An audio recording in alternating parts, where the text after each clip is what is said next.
Hey guys, welcome to the People's Podcast. I'm here with Gabby Throckmorton. Today we're going to be talking about her art. She is a senior in high school, and we're just going to talk about her business and how she got into selling art. Stay tuned to hear all about her first commission and all about how she first got into art and how you can too. Got some fun stories, guys. I never thought I'd feel like this.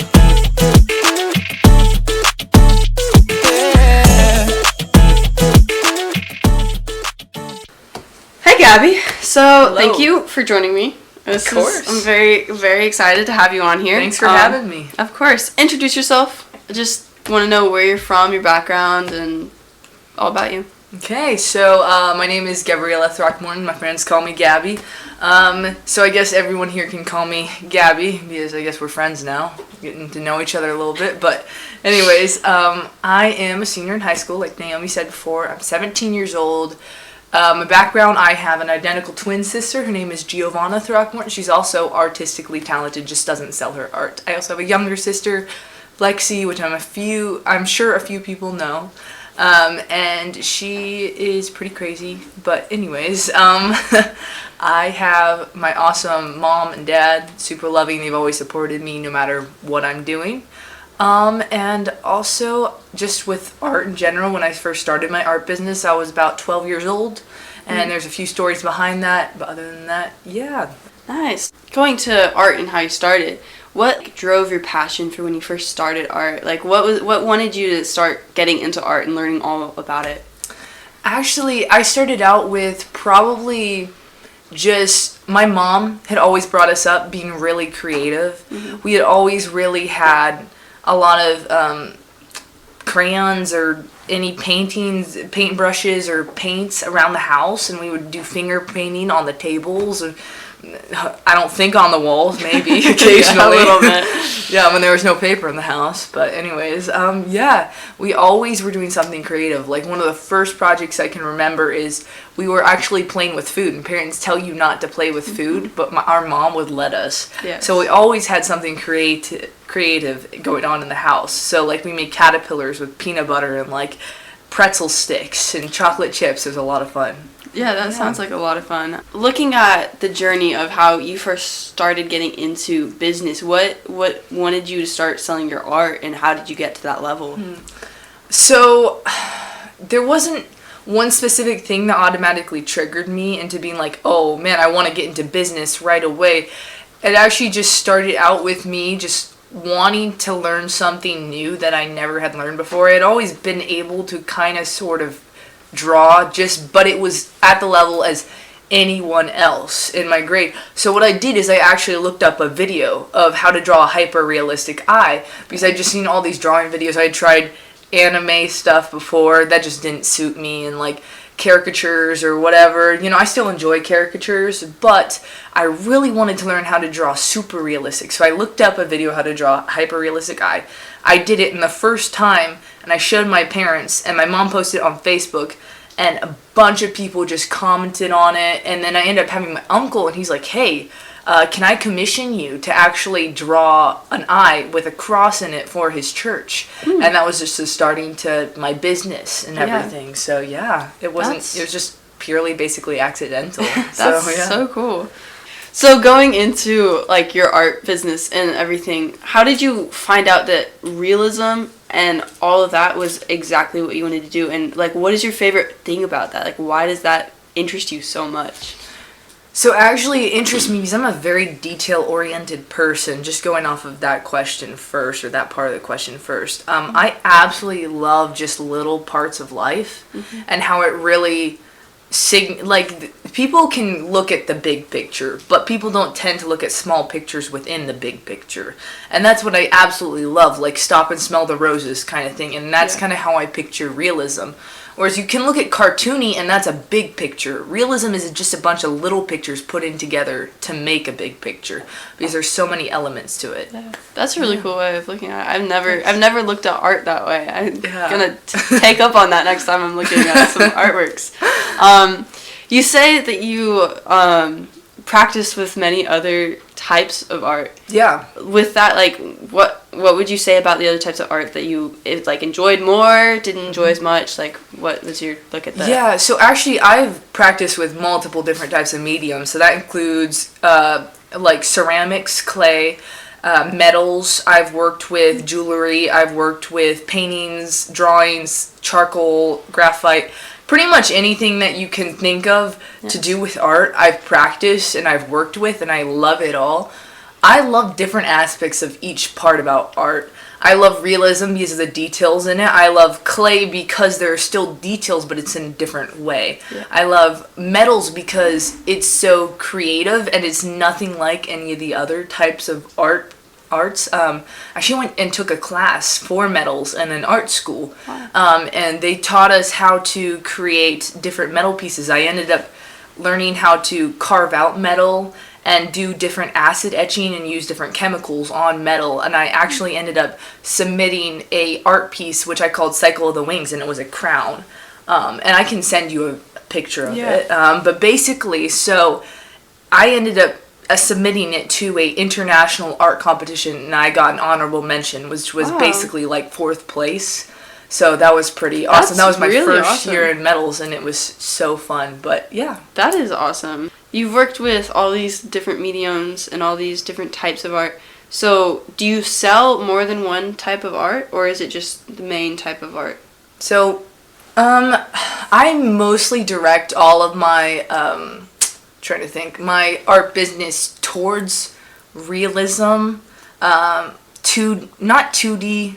It's like 3D on a 2D surface. I don't really sell clay. It's kind of just helps me look at other aspects of art and be able to direct that into my already selling pieces of art. And there's specific reasons why I don't go out into other aspects of art other than drawing and painting. I really only focus on acrylic paintings, watercolor, and graphite, so black and white drawings. Yeah. Okay, cool. Getting more into the business aspect, you said it started accidentally, but then you started to keep that up. What is something like, how is that manageable? Like, how did you get to start a business and keep it up? So actually, my mom was a huge player into that. So she's always been almost, I wouldn't say like my manager, but she kind of has been.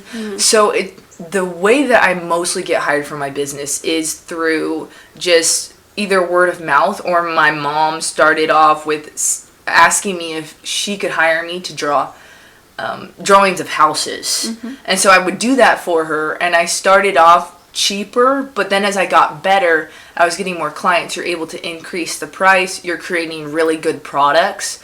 And so it was kind of a lot of learning along the way, but the accidental did happen when my uncle first commissioned me to draw the eye. But then my mom was like, hey, can you try and draw this house? And I'll commission you. And she did something for maybe like $50, you know? Something really cheap, just to start off with. Yeah. And that was the second commission I ever got, was from my mom. Yeah. So it's just family members starting out with, but then she just started posting pictures and videos of me drawing and painting. And then people were seeing that I had some sort of talent, and they were like, hey, and other real estate agents started contacting her. Especially because she's a real estate agent, so she has connections to the world of the real estate. So I had a lot of people in that realm contacting me. That's so cool. Looking back through first let's ask, how long have you been doing your business and selling art? So since I was 12, so that's about 5 years, almost 6 years now. Yeah, so it's been a little while. Wow, you've been selling it for that long. That's really cool. So like, do you have like a very memorable piece that you've made that it's like your favorite piece, or like some of your favorite works you've ever done? Yeah, so I have a favorite commission piece that I have, and I have a favorite piece that I've made outside of commission. So my favorite commission piece, because that's just what we're talking about, is a painting of a house that I made. And it's a 16 by 20, so that's about yay big. And it was a stone mansion, and that was for the biggest client I've ever had. I'm not going to say how much I made on it, but it was a beautiful painting by the end, and that was the first acrylic painting that I ever made for a client. Right. And it was actually one of the first acrylic paintings that I'd made, but I was able to translate what I already knew from graphite and everything into this acrylic painting. And from there, I kind of was able to learn so many techniques. I ended up having to make 2 different paintings to get a final good product. But it's definitely super memorable because it was the biggest commission that I've ever had. So, yeah. That's really cool. What about your favorite piece? Like, is that maybe your favorite overall, or like one that like other it was just like the art aspect that was your favorite part and like the process and journey of it? I think that was definitely probably favorite within the process and journey of my paintings, but I think my favorite painting / or drawing or art piece is actually a dog that I painted, and it's a golden dog on top of a black canvas.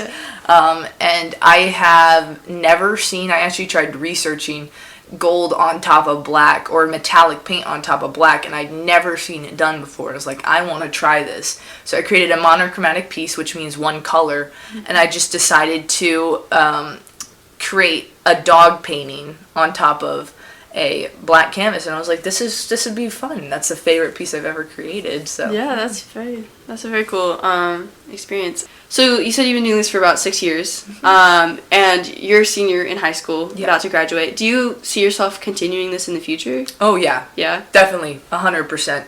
Yeah, it's gonna be a great job in college. Just because it's something that I could go along with my schedule, and I absolutely love art. My favorite part about my actual art business is what I can give to people in my end process. So it's not necessarily the process. I do love the process of painting, but being able to see how it creates joy in people's lives is my favorite part, because I've been able to give some art pieces to people, and I'm able to find out the significance behind the art pieces that I give. And I always thought art was just something for one's own self-enjoyment, but as I realized when people were commissioning me, they were constantly using it as a gift for other people. And it was either someone who had to move out of their parents' house because they couldn't afford that house, and so they were able to keep that drawing forever with them, and they could always have that memory of them. Or it was someone who had lived in a house for years and years, but they were getting too old to stay in that house anymore, and so they had to move out, and it was something that they grew up in, their kids grew up in, and they still have those memories with them. So yeah. So you say this brings joy to the people, and that's like the biggest part is like the feeling, the emotion behind the paintings. Are there like some super memorable paintings of just like moved people and you like saw significance in the painting you made? Are there like moments that you think of? Yeah, so there's one in particular. So I ended up taking a class for service learning, and not only do I use my art pieces for actual commission art, so this wasn't necessarily a commission piece, but I had a teacher who meant a lot to me. And so what I ended up doing is I ended up drawing a picture of her grandmother. Her grandmother had meant so much to her, and throughout that year I heard her talk so much about her grandmother. Her grandmother basically raised her. So she was her mom, basically. And the grandmother ended up dying while I was in the class. So I decided to do at the end of the year is I drew a picture of the grandmother with my teacher on her wedding day. And I gave it to her at the end of the class. And I remember her just trying to hold back tears. And it meant so much to me because she was able to put this in her classroom or in her room. And she could look at it every day and be able to see her mom every single day. And she would never lose that memory. And it's just something that she could look on and see that other people care about her and what she went through too. Yeah. So. Yeah, that must be very motivating. I look at art, and one of the main things I think of is how long does that take? I've heard stories and I've heard things about it taking so long to finish this painting, but I'm just curious, how long do like your average painting take? I don't tend to say the time that it does take me to paint and draw, because a lot of people actually assume that the more time you take with it, the more work that it's put into, but that's actually completely wrong. People, including myself, train to draw fast because I have another thing that another part of my business, which is live portraits. So I have to do a portrait within 5, 10, 15 minutes, depending on how many people it is. And I have trained myself to draw fast and paint fast. So for me, a drawing for real estate agents especially, they will commission me within a week of their listing, and I'll have to get it done within a couple days.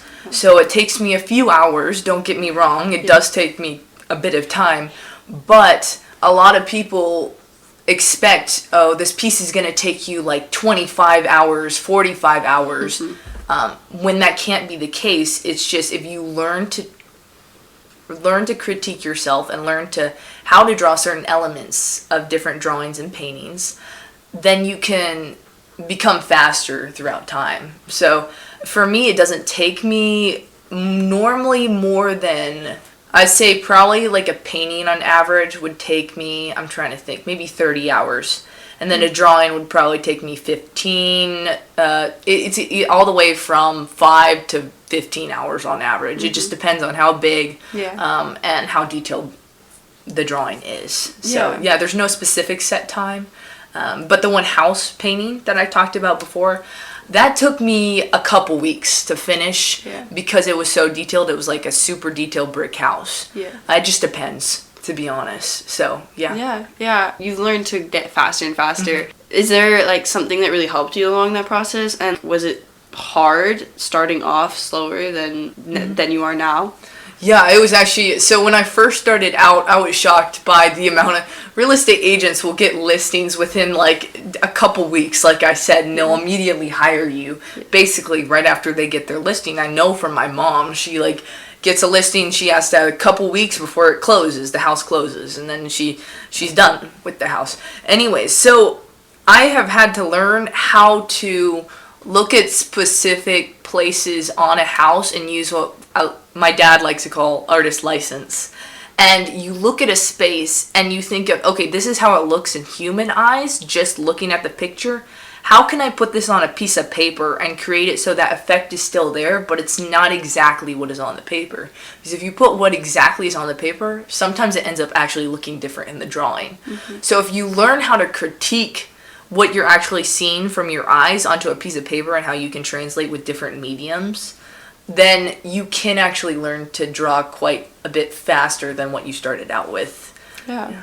That's a very good tip. One of my main things about this podcast is I want to know more about not just what you do, but I want to learn more about like how you do it and how it's achievable between so many people, because I know that there are probably a lot of people out there who love art and love doing everything to do with drawing and painting, but they want to make some money out of it. What do you think are some steps that someone could take to go towards that, making money and selling their art? I think the biggest thing is you have to have patience. So I know there's so many techniques to learn, but sometimes it takes people a bit longer than it does others, and that's completely fine. Not everyone's made the same way. We're not supposed to be. So some people it's going to take longer than others to learn certain parts about art, and other people others, and you can't expect yourself to always get it perfectly right. A lot of people who are artists are super critical on themselves, or if you love art, you're super critical on yourself when you're making that art. So you have to learn to be okay with getting something wrong and having criticism from other people. That's something that I've definitely had to learn, and it's now I really appreciate when people give me criticism through my art and other aspects of my life too, because I'm able to know, okay, I need to change this, and that's a good thing because I'm getting this right. It's just this thing I need to focus on. So biggest thing, having patience and being willing to be criticized. So is there any painting that you look back on and you think now like you've learned so much from that, or like there's something that went wrong that has helped you now? Like, is there something that jumps out to you? I don't think there's one certain thing that jumps out to me. I think if I look back on when I started my art business, I can actually see so many drawings and paintings that I look and I see what I've turned into now, and just the difference between the shading then and now is it's like two different artists, honestly. It's just a long process that I've looked through and I've been able to see, it's been a lot of me being able to change my mindset to how art looks in someone's eyes and how it looks for a customer and how to direct it towards a certain person. There's not one specific piece, but I can look back on houses especially too. and see even the lining and the actual spatial awareness that I had has changed so much. You just become so much more observant over time the more that you're doing it. Yeah. When you look at art pieces, a lot of the times people don't think about the detail that goes into it and the like a lot more of like the complicatedness that there is. But with that, there's simplicity. When you're doing art, is there certain things that stop adding details or like start making it more simple? Yeah, it's actually funny that you mentioned stop adding details. A lot of beginner artists, especially, what they have problems with, which I'm sure anyone who started out with art like yourself knows, is it's hard to know when to stop. The biggest thing is noticing that they say, like, what is it? Less is more, and more is less. That's very true in the art world. People like to add on all this color and create a huge contrast. And if you look, there is some huge contrast, but in actual, like, I've looked at just my graphite black and white drawings or gray and white drawings, and you actually want to create the least amount of contrast possible. And as you go in and add more details, you actually want to add more details to stuff that you want to stick out more. So if you look at a child's face, they have a very almost rounded, soft looking face. And so if you look at their details and you smile and you see these wrinkles right here, the kids have those, but you actually want to make it look less dark than what you would a 40-year-old person. Yeah. Because though they do have a much more adult looking face, and adult looking faces have more contrast. So yeah, the less details is definitely something that I've had to learn and had to been like, okay, I just need to stop. And that's something that I've definitely had years to observe and fix, and doing life portraits, going to places and just drawing strangers, just little pictures of strangers or whatever, has really helped me notice the difference between how to draw this person compared to this person, or this building compared to this building. Yeah. You've mentioned a lot about live portraits. I've heard you say about that. Can you tell me more about that? Yeah, so the first time I did that was actually at an art fair, I think at GMC. And I ended up just deciding, I was trying to sell my art, and I was like, you know what? I have my sketchbook back here, and it's a black sketchbook, and I have my white pencils. I was like, I'm just going to see if I can sell some live portraits. And I ended up making the most money on my live portraits during that day, more than anything else that I was selling. I sold a couple drawings and paintings, but the live portraits, I'd never thought of doing that before, but I was just like, it's going to give me great practice, and it's just something that I could use to earn a little extra money. And so since then, I've been wanting to go out into little like farmers markets and that kind of stuff and do live portraits. But basically, that's something where a lot of families will come and they'll hire me to draw their kids because they just want something to remember it. That was a lot of the commissions that I get. Some people bring in their babies and their babies are like crying. I'm like, I'm doing my best. Okay, I'll try and get the resemblance. Just try not to draw the tear running down the cheek. But yeah, it's a lot of fun. But it is actually kind of difficult because if you're drawing with a regular picture, it's still, you can draw the exact likeness. With live portraits, you actually have to do a lot less detail than what you would a regular portrait. You just have to get the actual characteristics of the person and the personality into the drawing. That's the main things. And yeah. You say personality in the drawing. Like, when you think personality, you can't like draw a personality. Yeah. Tell me more about that. So each person has a defining characteristic about them. Sometimes it's hard to actually know until you're finished with the drawing. But there are certain parts in a person's face that are highlighted or darkened, and it really resembles their personality. So if you look at you, a defining characteristic of your face is your eyes. So you really do express a lot through your eyes, and you do a lot of facial expressions through your eyes. Like, you can tell when you're happy, sad, stressed through your eyes. That's a lot of people, actually. And so if you don't get the eyes right, then the whole drawing is going to go pfft, and it's just going to die. Yeah, that's a good description. And mouth is another one. It's just there's certain wrinkles can be one too. There's always something unique about someone's face that actually displays emotion in the moment, and you can tell something about that person. That you just have to be willing to observe that. do you think that this has like helped you kind of read people and kind of helped you understand what a person is trying to explain to you, or like has it just helped you with like interactions, I guess? I think it actually has. So before I started my life portraits and art business and stuff, I was very, I would almost say insecure. I was insecure. Who isn't, to be honest? Yes. A little bit. But basically, it's really helped me know how to interact with people more, because if you're talking to someone while they're doing their life portrait, you can't just let them stand there. I mean, you could, but it's super awkward. Yeah. So I talk to people and I see how they're reacting, and as I'm drawing it, I'm able to observe it more because my senses are kind of more in key, because I'm trying to get this person's resemblance down so much.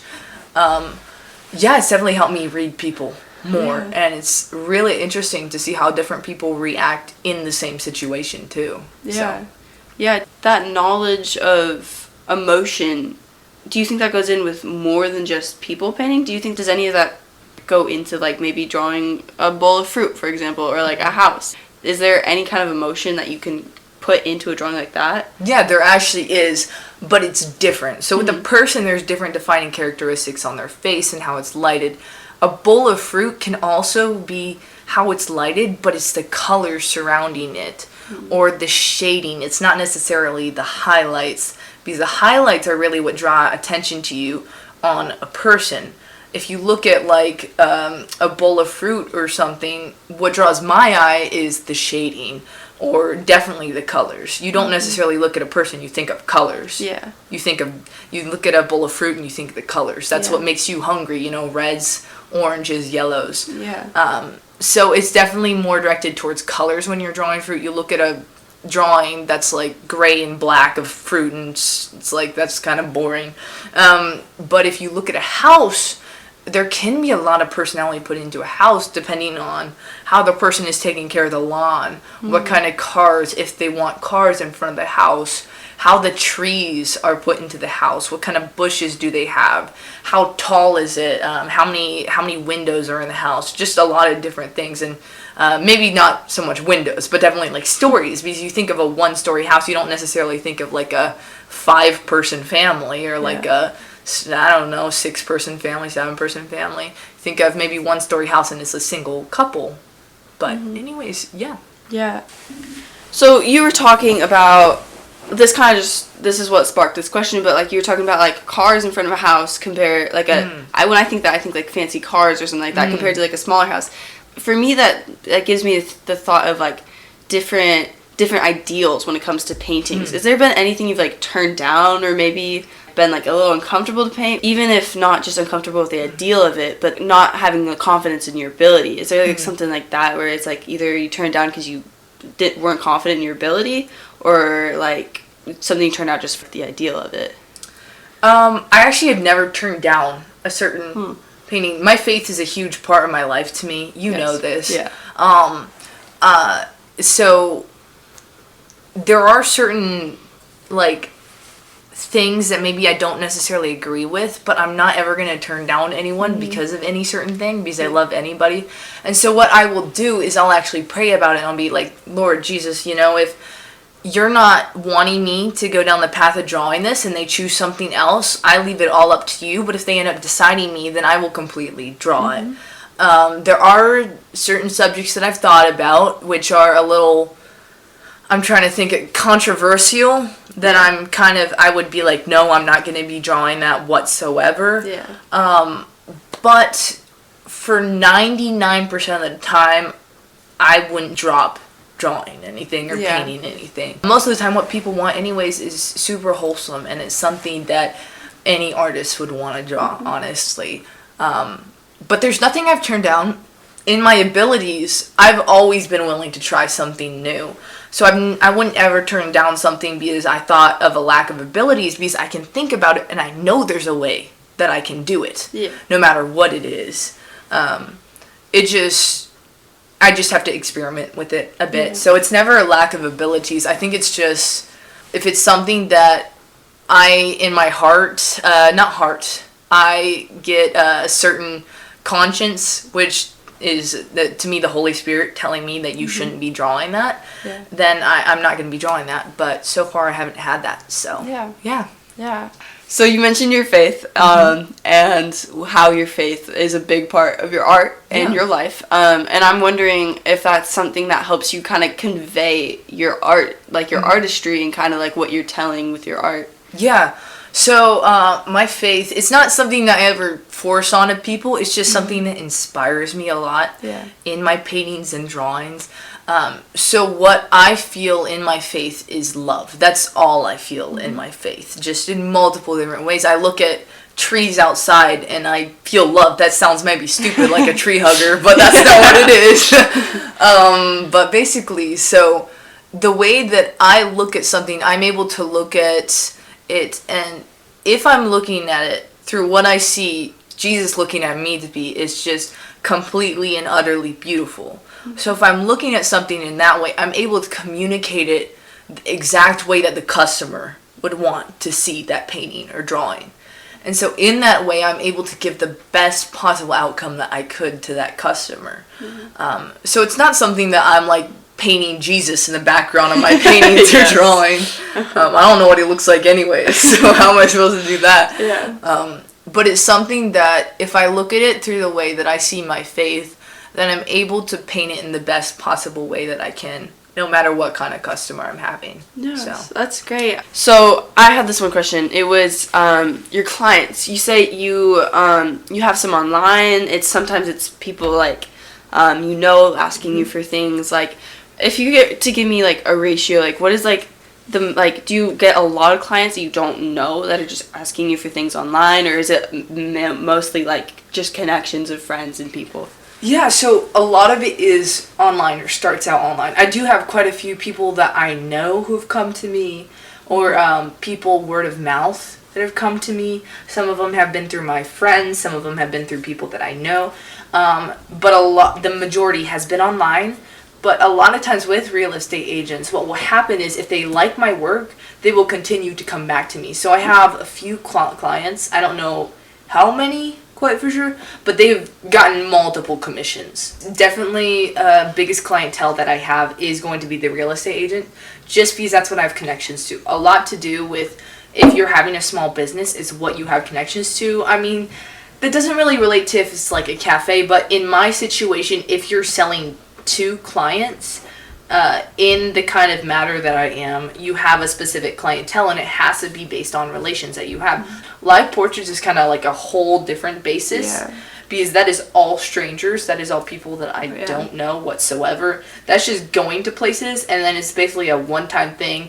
Or if they like my art, they'll follow me and then they'll maybe contact me later, but a lot of it is just like strangers that I don't know, and that's like a whole different category. So this is targeted for like your clients that you know and like personally. Are there ways that you change your style to like fit somebody or like their personalities, or do you just make your paintings the way you make your paintings and they end up liking them? That's actually a great question. So a lot of people, what they actually do in the art world that they're afraid to do is become almost commercialized. And I don't like to think of it as commercialized, but it's kind of what it is.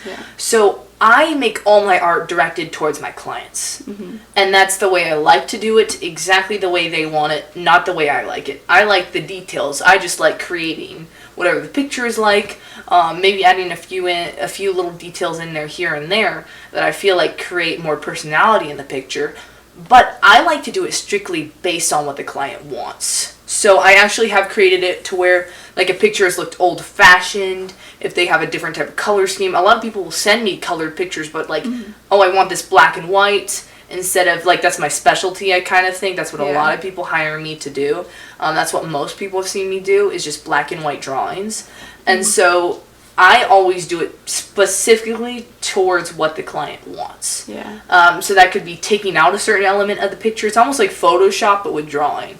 And that could be adding in something, adding people together. That's actually another thing that I do that not a lot of artists do, is they'll give me separate pictures of people, but I'll join it all together and draw that, and they're able to have that. So even if you don't have a family picture, I'm able to combine everything and make a family picture for people. also, going back to regular artists and how they're almost afraid to commercialize themselves, a lot of artists want to have their own unique stamp on a painting. So you think of people like Vincent van Gogh, or I think that's Vincent van Gogh. He has like the Starry Night and everything. I should probably get more up to date on artists since I'm an artist. And then I'm trying to think of this one other person, Max someone. He creates like specific art pieces, and they're great for what he likes to do. And he created, I think it was like the Umbrella Man, and there was a specific cause around it. And then he created, it was like the Heart Angel or something, and it was based on a child who had cancer that he knew, and he created it specifically for her. And he has his own art style.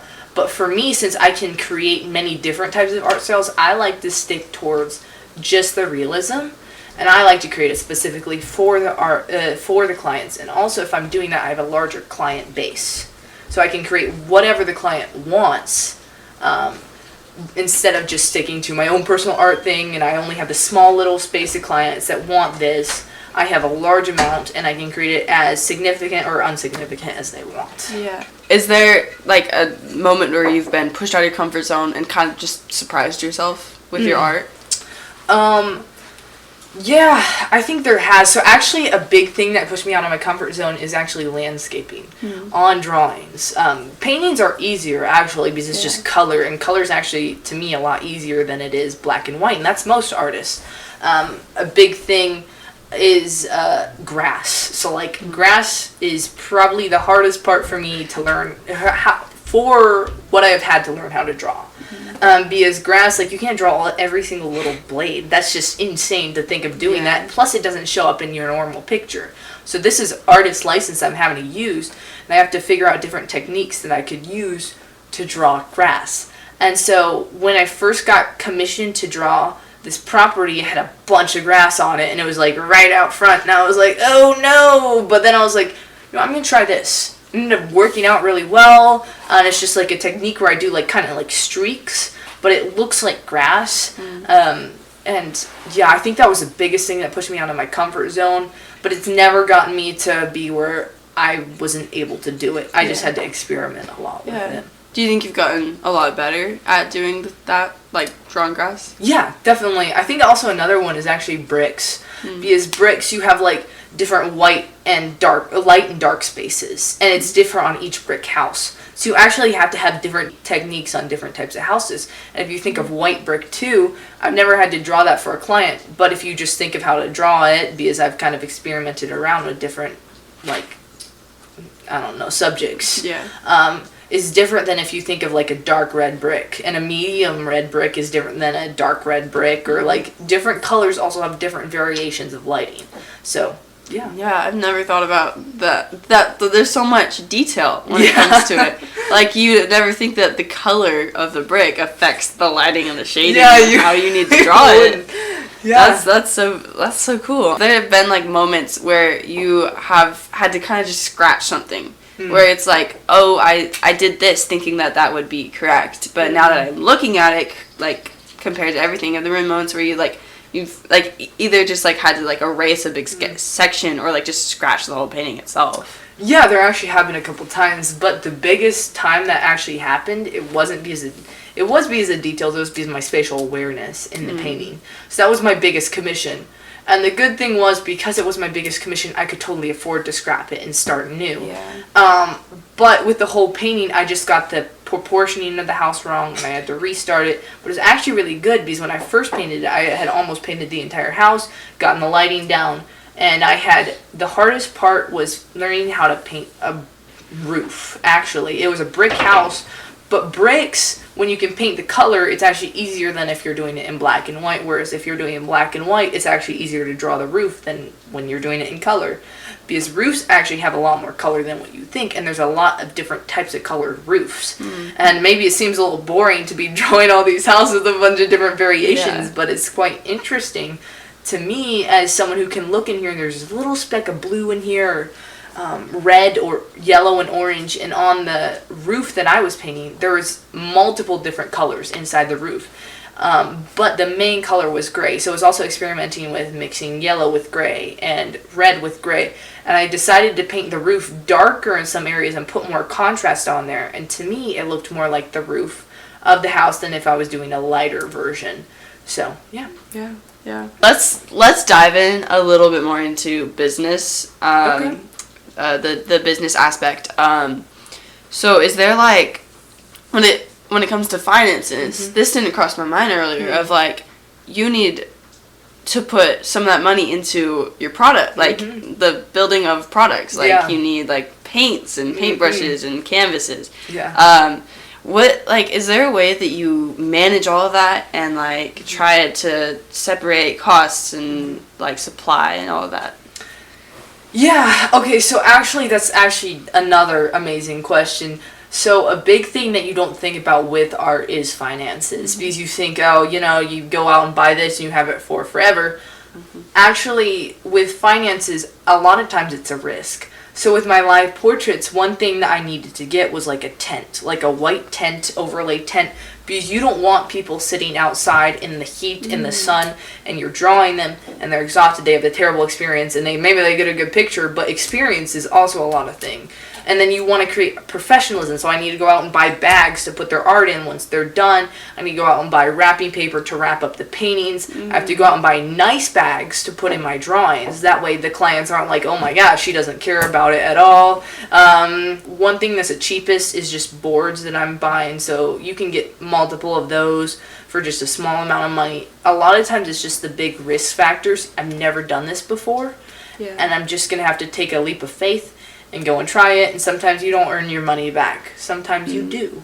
But a lot of times it's a leap of faith, being able to be like, oh, I have to buy this, but I also have to get this for school and other stuff, you know, managing that, and then managing, let's say, even if I'm going out somewhere and I want to display this professionally, I need to dress professionally. So with realistic drawings, you have a larger base of clientele. And with this clientele, you have multiple different types of people. And if you think of realistic drawings, you don't necessarily think of like the abstract artists who are dressed in overalls, even though I love my overalls. I shouldn't be dressing in that if I'm presenting my art to someone. And don't get me wrong, I definitely have before, but it's a lesson I've had to learn from. And I don't necessarily like dressing super nice all the time. But that's something that you have to invest in if you want to get a nice number of clientele, because unfortunately, kind of, the first impression is how you look, to be honest, for a lot of people. And if they see someone who's dressed in like scrubs or t-shirt like what I'm dressed now, maybe I should have dressed a little nicer for this interview. But if you're dressed in like overalls, or you're dressed in like an old t-shirt with paint on it, sure, you look like an artist. But maybe they're going to think, oh, this person doesn't try as hard as someone who's like actually putting the time and effort and money into looking nice and presenting their product professionally. That's really good. It costs money to make money. You've definitely had a long journey with this. You said about 6 years. If we just think about like 5 years in the future, you say you still want to continue to try and do this. Do you ever see this turning into like a full career, or like where's your passion with that? So I don't ever see this actually turning into a full career unless that's where my faith leads me. That's where Jesus leads me. But I do see it as always being part of my life. So a huge thing with artists, you can't expect to make your living fortune out of it. A lot of artists actually don't make money until they die. That sounds terrible. So you can't expect to make a huge fortune off of it when you get older. You could be one of the unique ones. Not many are. I'm not going to think that I'm going to be doing it as a full-time job when I'm older. I would love it to be part of my job, but definitely not a full-time job. Wrap it up here a little bit. I'm going to give you like a minute to just say whatever you want. You can shout yourself out 100%. Just get full on. This is my Instagram. Again, Instagram up here. Any advice you have for people who want to go into this career, or just have your 5 seconds of fame? I think the biggest thing is do not be afraid to start something. But also don't be afraid of failure, because you're gonna fail no matter what. Always be willing to try something new. Be okay with change. You will be able to eventually do something that you're gonna be amazing at, whether that could be art or something else, and just don't be afraid to really work at it. But know that there's gonna be a big process. But no matter what, your dreams really can come true in one form or another. Like, I always had a dream of being able to be some sort of artist, and look where I am now. I actually have a little business. It could be something that's not huge, like mine, but it's still something. You just have to be willing to be super open-minded and happy with the result that you have in hand. So, kind of go with the flow. Yeah, that's great. Well, thank you so much for joining me today. Yeah, this has been so much fun. Yes. I definitely think I've learned so much about art today. It's been so inspirational to see that, like, a teenage girl can start when she's, like, even before you're a teenager, you're 12. It's so inspirational to see that, and I really hope this inspires people to really go for their dreams and start a business, sell their art, and believe in themselves. And thank you guys for joining us. This is the People's Podcast. I hope I get to make more of these podcasts, and you can join us on future episodes. Yes. Bye, guys. Thank you. You should put that in the edit. Yeah, Dixie. Yeah.